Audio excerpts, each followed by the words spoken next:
On se retrouve sur Windows Fundamental partie 1. Donc là, du coup, comme sur Linux, on a besoin d'une machine virtuelle que j'ai déjà lancée. Donc là, on nous parle de qu'est-ce qu'il y a besoin d'encrypter, du coup, qu'il y a sur Windows 11 Pro et pas sur Windows 11. Du coup, c'est BitLocker. Voilà, BitLocker. Donc du coup, on met BitLocker, on check. Là, après, on va nous parler des choses, du coup, basiques, vraiment basiques bateau sur Windows. Donc, qu'est-ce qu'on peut trouver sur l'interface de Windows. Bon, bien évidemment, du coup, moi j'ai un PC Windows comme beaucoup de personnes, donc du coup, l'OS Windows, on le connaît à peu près, surtout que c'est basique. Donc du coup, là, quelle sélection peut-on enlever, du moins cacher dans la search box? Du coup, c'est hidden, avec 2D, ça serait pas mal, effectivement. Quelle sélection, du coup, on peut cacher et enlever dans la task view button? Du coup, c'est show task view button. Et ensuite, on nous demande en gros entre l'horloge et l'internet, c'est quoi l'icône visible? Et c'est du coup le Action button. Action Center, excusez-moi. Qui se situe du coup entre l'internet et la batterie. Là, du coup, on doit start la machine et j'ai oublié de check, mais on doit start la machine. Une fois qu'elle est faite, moi je l'ai déjà fait parce que ça prend 3 minutes, donc du coup on start. Là, on nous demande qu'est-ce que ça veut dire NTFS, on copie-colle, c'est marqué dans le texte. On nous demande c'est quoi le système de variable pour le fichier Windows. Donc du coup ça c'est bien évidemment %windir%. Là du coup on va nous parler des autres users dans un PC. Donc là en gros on va devoir faire du coup sur le Windows clic droit run. Et on va marquer du coup la commande qui est déjà là.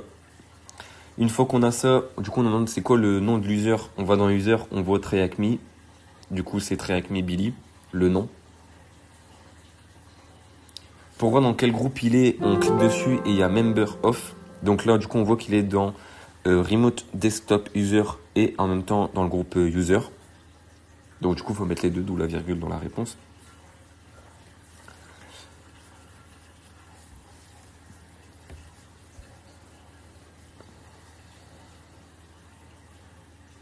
Nickel. Qu'est-ce qu'il met du coup dans un compte guest pour lui permettre d'accéder du coup au PC? Donc c'est tout simplement la réponse c'est guest. Voilà. Pas besoin de chercher plus loin. C'est guest.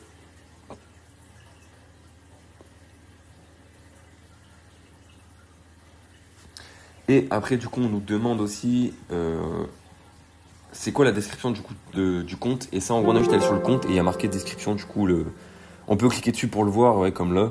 Mais sinon, on peut le voir dans le menu d'avant. On ferme cette page, on le voit très bien. On prend, on copie-colle, nickel. Donc là, on nous parle de User Account Control. Enfin, du coup, dans la question, c'est en gros, qu'est-ce que ça signifie UAC? Donc, du coup, on prend, on copie-colle. Voilà. Vous nous demandez qu'est-ce que ça signifie. Donc, voilà. On nous parle du coup des paramètres Windows et du contrôle panel. Donc, du coup, faut tout lire bien évidemment. Après avoir lu, on nous demande en gros qu'est-ce qu'on voit en dernier après avoir été dans le contrôle panel et mis petite icône. Alors moi, je l'avais vu que je l'avais déjà fait auparavant. Du coup, ça me l'a remis directement. Mais en gros, c'est du coup en haut à droite, vous mettez catégorie de base et après vous mettez small icon, donc les icônes en petit. Et le dernier, c'est Windows Defender Firewall.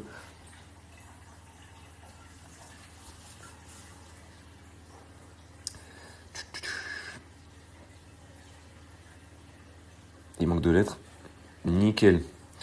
Et là, du coup, pour finir, on nous demande en gros, c'est quoi le raccourci pour ouvrir le gestionnaire de tâches. Bon, bien évidemment, tout le monde doit le connaître, je pense, c'est CTRL-SHIFT-échappe.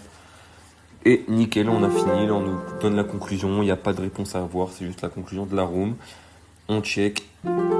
Et je viens de me rappeler que j'avais oublié de check le moment de la machine, comme je l'avais dit tout à l'heure. Donc, du coup, là, on peut éteindre la machine.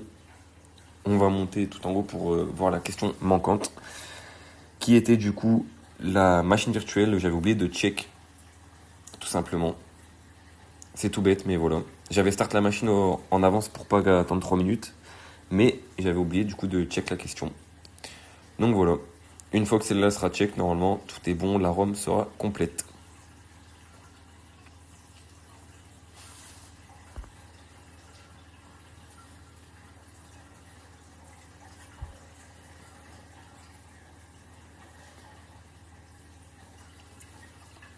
Parfait, nickel. Une autre rampe de fête.